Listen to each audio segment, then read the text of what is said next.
Assalamualaikum warahmatullahi wabarakatuh. Selamat pagi, siang, sore, atau malam.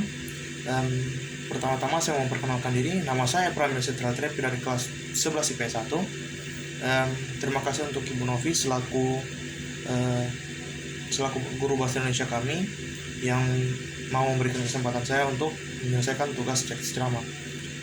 Ceramah yang saya akan bawakan pada hari ini ialah mengenai waktu. Pertama-tama kita harus cari tahu dulu apa itu waktu sih. Apa sih waktu itu sampai saya membicarakan hari ini.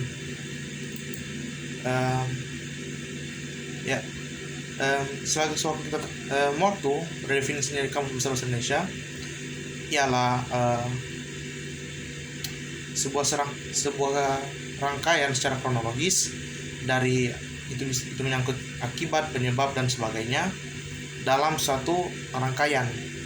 Nah, waktu yang saya akan bicarakan ini itu, tapi lebih spesifiknya ke waktu yang kita pakai untuk sehari-hari. Nah,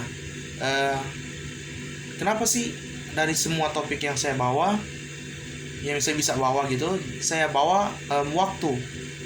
Oh ya, waktu itu relatable, bisa saling dimengerti semua orang, umur berapapun dia, mau muda mau tua, dia mau masih bayi mau sudah tua udah lansia, semua pasti ngerti waktu itu penting. Nah, saya mau jelaskan dulu sedikit kenapa sih kita di zaman sekarang enggak efisien waktu sih. Jadi di zaman sekarang kita kan bisa dengan teknologi yang sudah berkembang, kita bisa mengefisienkan waktu. Tapi asitoh sudah ada teknologi yang canggih, udah ada banyak hal yang bagus. Asitoh kenapa ya manusia tidak bisa efisien waktu, tidak bisa disiplin waktu? Kenapa ya? Nah gini, ternyata di pola pikir manusia itu tertanam. Apalagi orang Gorontalo bilang kan, waktu Indonesia Gorontalo, jam sekian datanya bisa lewat 1 jam atau 30 menit ke depan setelahnya. Nah itu sudah salah, itu tidak efisien waktu. Gini, kalau mau kita Indonesia ini berkembang, kita harus efisienkan waktu terlebih dahulu. Cara efisien waktu itu gimana sih? Mau bicara soal efisien waktu itu penting sekali, tapi asitoh kita nggak bisa efisien waktu. Gimana sih? Wah gampang sekali. Ternyata cara kita untuk mengefisienkan waktu ialah sangat gampang. Contohnya seperti ini. Saya bisa kerja sambil melakukan hal lain. Misalnya saya sementara melakukan pekerjaan sekolah, asito saya juga mengerjakan pekerjaan yang misalnya ada bisnis online, saya juga bisa. Jadi di tangan satu pegang HP untuk lihat jualan saya. Di sebelahnya sini di depan saya ada buku untuk kerja tugas soal. Nah itu efisien waktu. Pada dasarnya efisien waktu itu saya simpulkan sebagai kemampuan untuk melakukan atau mengerjakan 2 hal sekaligus atau lebih. Nah, jadi kita itu tidak diam atau tidak geraknya itu cuma perlahan-lahan. Jadi kalau misalnya kita geraknya perlahan-lahan, Indonesia itu juga geraknya perlahan-lahan. Sedangkan Jokowi sudah mau bilang, saya mau menaikkan ekonomi. Asito ekonominya gitu-gitu saja. Nah, kita punya cara, yaitu efisien waktu. Nah coba kita lihat kalau misalnya kita tidak efisien waktu. Tadi kan udah kita lihat, wah efisien waktu ternyata sangat bermanfaat. Kalau misalnya kita gini kita efisienkan waktu, ekonomi jalan, struktur politik kita bisa naik, jabatan kita bisa dinaikkan dengan kalau kita rajin kerja dan semacamnya. Jadi kita mau lihat sisi sebaliknya, sisi negatifnya.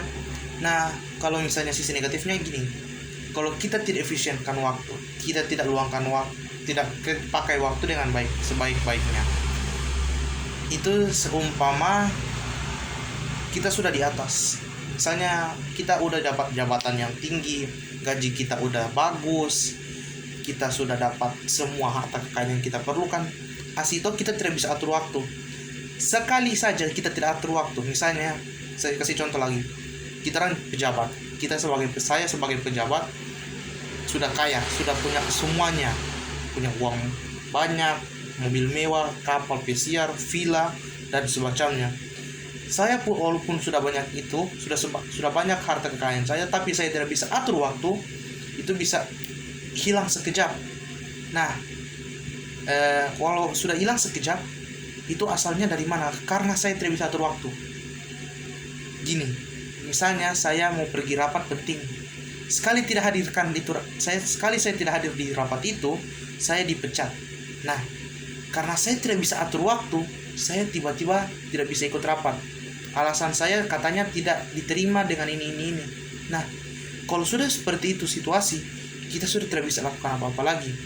Hanya tak bisa salahkan diri kita sendiri karena tidak efisienkan waktu. Jadi, mulailah dari sekarang untuk mengefisienkan waktu. Di umur muda maupun umur tua, pakailah waktu sedemikian rupa sehingga itu bisa berguna bagi kita, bagi masa depan kita.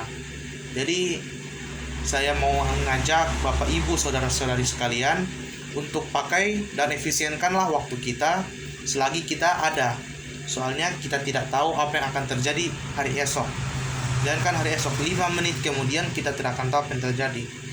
Lebih bagus efisienkan waktu, pakai waktu itu sedemikian rupa sehingga ada hasilnya di akhir. Jadi mungkin kurang lebih seperti itu saja ceramah saya mengenai waktu dan betapa pentingnya waktu, sisi negatifnya waktu, sisi positifnya waktu. Oke, sekian dari saya. Wassalamualaikum warahmatullahi wabarakatuh. Terima kasih.